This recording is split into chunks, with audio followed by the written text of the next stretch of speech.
चलें जी, बिस्मिल्लाहिर्रहमानिर्रहीम। और आज के इस सेशन का मकसद क्या है कि जो आपने लिटरेचर रिव्यू करना, ब्रीफ लिखना जो सीखा है प्रीवियस वीडियोस को देख के, जो प्रीवियसली वीडियो लेक्चर्स कंडक्टेड हुए हैं, तो after having attended those lectures you were given an assignment to write a brief. तो अब इसको हम फॉर्मली इसको सिनॉप्सिस की शक्ल में पढ़ना चाहेंगे।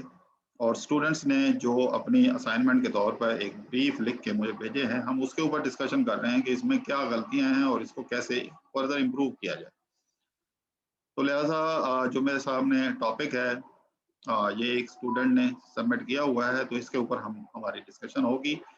अब नेक्स्ट टाइम इसको इम्प्रूव करके आपने जब जमा कराना है, तो ऐसे गाइडलाइंस को, इन्हीं गाइडलाइंस को फॉलो करना है। ऑब्जेक्टिव्स भी हम पढ़ चुके हैं, अगर आप में से किसी ने मिस किया है तो वो वीडियो लेक्चर्स आप वो देख सकते हैं, उनको देख के आप इसको इम्प्रूव करेंगे। और रेफरेंसेस कैसे लिखे जाते हैं ये भी मैं सिखा चुका हूँ, उसको भी आप रिव्यू करके आप इसके रेफरेंस की लिस्ट भी। लेकिन हम चलते हैं, ये एक टॉपिक है, impact of covid on macro economic variables of developing countries. अच्छा, ये एक लंबा चौड़ा टॉपिक है। इसके टॉपिक को अगर हम देखें, अच्छा अगेन ये क्योंकि ये आपका ये टाइटल है, तो टाइटल ऐसे नहीं लिखा जाता। मैंने बताया है कि इसको आप बड़ा करें या फिर आप ये टाइटल ये ऊपर आते हैं, देख रहे हैं, तो यहाँ पे आप टाइटल को सिलेक्ट करें। और लेकिन इसका ये फॉर्मेट सही नहीं है, तो इसको शिफ्ट F3 से ये मल्टीपल ऑप्शंस आते हैं, ये टाइटल स्टाइल है, तो इसको इस तरह भी लिख सकते हैं, ऑल कैपिटल भी लिख सकते हैं। लेकिन अगर आप इसके ये टाइटल को यहाँ पे सिलेक्ट कर लेंगे और उसके बाद बाकी जो आपकी हेडिंग आ रही हैं उनमें हेडिंग 1, हेडिंग 2 करके, हेडिंग 1 जो होती है ये हमारी हेडिंग 1 जैसे इंट्रोडक्शन है, इंट्रोडक्शन के अंदर फिर बाकी जो हेडिंग्स आती हैं उनको सब हेडिंग कहते हैं, यानी हेडिंग 2 कहते हैं।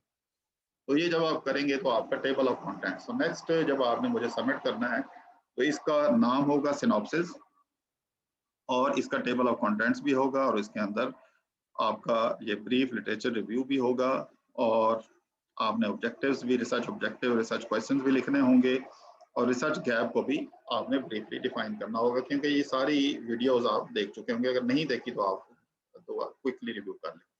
अच्छा, अब इसको हम स्टार्ट करते हैं। स्टूडेंट ने लिखा क्या है, तो स्टूडेंट के नाम जो है इसको हमने एनोनिमस रखा है ताकि एक ज़ाहिर है कॉन्फिडेंशियल है हर एक का अपना।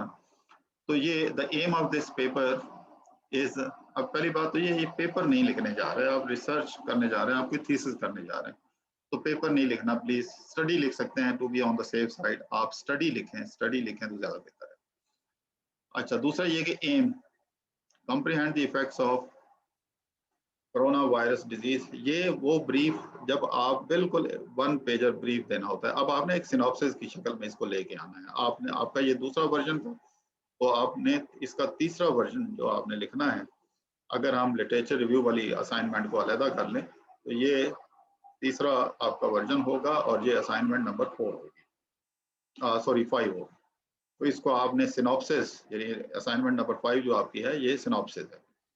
तो आपने इसको कैसे लिखना है, देखें आपने डायरेक्ट ही इन कंट्रीज का जिक्र कर दिया क्योंकि आपके टॉपिक में है डेवलपिंग कंट्रीज। अच्छा, डेवलपिंग कंट्रीज बहुत सारी हैं, आप कोई 100 से ऊपर है, तो आप काइंडली या तो एशिया फोकस करें या डेवलपिंग कंट्रीज में फर्दर आप उसका सबसेट चूज करें, तो टाइटल में थोड़ा सा इम्प्रूवमेंट लेके आए।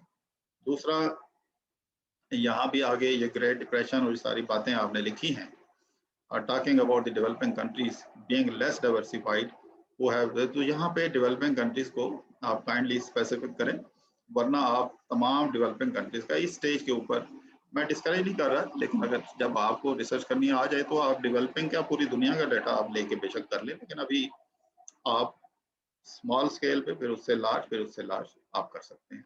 सिर्फ पाकिस्तान को भी आप फोकस कर सकते हैं। तो इस तरह से ये स्ट्रगलिंग, क्राइसिस और सारी चीज़ें, जीडीपी डिक्लाइन, डेवलप्ड कंट्रीज और ये सारी जनरल इंफॉर्मेशन जो आपने दी है, डाटा वगैरह, ये बहुत बड़ी एक डिस्क्रिप्शन टाइप हो गई है। फिर दूसरे पैराग्राफ के बाद आपका ये खत्म हो गया, ये पहले में आपने डिस्क्राइब किया है मैक्रो इकोनॉमिक इम्पैक्ट, डिमांड और सप्लाई साइड, प्रोडक्शन साइड और सारी चीजें ये डिस्कस की हैं। और दूसरा paragraph, more over corona virus has spread and mutated vigorously, और सारा ये अगेन ये डिस्क्रिप्शन ही है, ठीक है, और ये डिस्क्रिप्शन ही है। आप बता रहे हैं कि सोशियो इकोनॉमिक फैक्टर, लेकिन आपने कोई एक रेफरेंस भी इसमें नहीं दिया हुआ इसमें। तो प्लीज इसको आप फॉर्मल सिनॉप्सिस की शक्ल में लेके आए।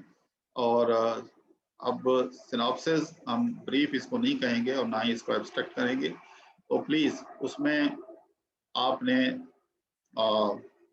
नंबर 1 इंट्रोडक्शन में आपने क्या लिखना है, डिस्क्रिप्शन, फिर उसके बाद बैकग्राउंड ऑफ द स्टडी। अब आप बेशक चाहें तो आप हेडिंग दे सकते हैं, बाकी लोग भी, डिस्क्रिप्शन, बैकग्राउंड एंड गैप, और उसके बाद आप अपना objectives of the study, research question, research gap, ये चीजें इस तरतीब से, रिसर्च गैप पहले, रिसर्च ऑब्जेक्टिव्स फिर, और फिर रिसर्च क्वेश्चंस आखिर में। और उसके बाद आप चाहें तो आप मेथोडोलॉजी का भी जिक्र कर सकते हैं, लेकिन इस लेवल पे अभी ये जरूरी नहीं है, आप चाहें तो कर सकते हैं। तो बहरहाल तो नंबर 1 एक तो इसका टॉपिक स्पेसिफिकली आप उसको स्पेसिफाई करें कंट्रीज को, क्योंकि ये बहुत बड़ा टॉपिक हो जाएगा। नंबर 2 इसको डिस्क्राइब, डिस्क्रिप्शन इसकी क्या होगी कि कोविड-19 और मैक्रो इकोनॉमिक वेरिएबल्स का आपस में एक ताल्लुक रहा है। जैसे आपने आगे कुछ फिगर्स लिखी हुई हैं, तो बेशक आप कर सकते हैं, लेकिन बहुत ब्रीफ उसके अंदर जाके मैक्रो इकोनॉमिक फिगर्स जो हैं उनको, और कोविड की स्प्रेड के साथ, ड्यूरेशन के साथ उसको रिलेट करते हुए आपने इसको डिस्क्राइब करना है। ये आपका पहला पैराग्राफ हो जाएगा। दूसरे पैराग्राफ में आप, जिसको मैं कहता हूँ कि पैराग्राफ या दूसरी जो सब हेडिंग आप इसकी देंगे, वो है आपका रिसर्च बैकग्राउंड या कॉन्टेक्स्ट ऑफ द स्टडी। वो क्या होता है, कोई थ्योरीज हैं इससे रिलेटेड, डिजास्टर मैनेजमेंट से, डिजास्टर इकोनॉमिक मैनेजमेंट से रिलेटेड, उनको आप सर्च करें। नंबर 2 जो एम्पिरिकल एविडेंस क्या है कि जो स्टडीज इस पे कंडक्ट हुई हैं दुनिया में कहीं भी, जिनके जो 15 आर्टिकल आपने पढ़ के अपना लिटरेचर रिव्यू बिल्ड किया है, तो उनका एक सम अप आप लिखते हैं कि लोगों ने इसको लिया है, स्टडीज रिसर्चर्स ने इस पे स्टडी की है, और उनका रेफरेंस देते हुए, जैसे वो सबसे पहला जो मैंने आपके साथ शेयर किया था, उस बच्चे ने रेफरेंसेस तो अच्छे लिखे थे, लेकिन उनका फॉर्मेट सही नहीं था। तो इसमें तो बिल्कुल ये है ही नहीं। तो अगर मैं इसकी ग्रेडिंग करूं तो इसका 1 आउट ऑफ 10 होगा, इससे ज्यादा नहीं। लेकिन इसके बावजूद आपको कुछ ना कुछ नंबर मिले होंगे, क्योंकि आपका नुकसान नहीं होना चाहिए, लर्निंग होनी चाहिए। तो लिहाजा आप, एक स्टेज आएगी कि फिर जब आप ठीक नहीं करेंगे तो फिर आपको 0 मिलेगा। तो प्लीज इसको आप देखें। तो इसको डिस्क्राइब करना है, डिस्क्रिप्शन क्या कि कोविड-19 और मैक्रो इकोनॉमिक वेरिएबल्स के दरमियान क्या ताल्लुक रहा है, क्या रिलेशनशिप है, क्यों इंपॉर्टेंट है इसको स्टडी करना। जाहिर है कि कोविड-19 ने मैक्रो इकोनॉमिक इंडिकेटर्स को बिल्कुल डिस्ट्रॉय किया है, उसको तबाह करके रख दिया है, और इकोनॉमिक ग्रोथ डिस्टर्ब हुई है सारी। उसके बाद फिर आपने इसका बैकग्राउंड, तो जो 15 आर्टिकल का लिटरेचर रिव्यू लिखा है उसकी एक समरी टाइप, एक पैराग्राफ की शक्ल में कॉन्टेक्स्ट में आप लेके आए, जिस तरह एक स्टाइल होता है कि समराइजिंग एंड सिंथेसाइजिंग, जो मैंने सिखाया था। अगर आपको भूल गया तो प्लीज उस वीडियो को दोबारा देखें और फिर उसको समझ के यहाँ पे आप लिखें। उसके बाद कॉन्टेक्स्ट में फिर आप गैप कैसे होगा कि मुमकिन है मैक्रो इकोनॉमिक वेरिएबल्स की जो स्टडी हुई है उसमें कोई डायमेंशन रह गई, कोई मेथड सही नहीं है, कोई वेरिएबल्स कम लिए गए हैं, मजीद लेने की जरूरत है, या जो इम्पोर्टेंट थे उनको मिस्ड आउट किया है प्रीवियस स्टडीज ने। इन कंट्रीज पे नहीं हुआ, जनरल हुआ है, स्पेसिफिकली इन कंट्रीज पे नहीं हुआ जिन पे आप करना चाह रहे हैं। और फिर मेथड कि क्या कोई एडवांस साइंटिफिक मेथड यूज हुआ है या नहीं हुआ, और आप सजेस्ट करना चाह रहे हैं। उसके बाद फिर आपने उसके अपने रिसर्च के गैप को आइडेंटिफाई करते हुए रिसर्च ऑब्जेक्टिव्स लिखने हैं और फिर रिसर्च क्वेश्चंस लिखने हैं। I hope this is helpful. एक और एग्जांपल पे हम जाएंगे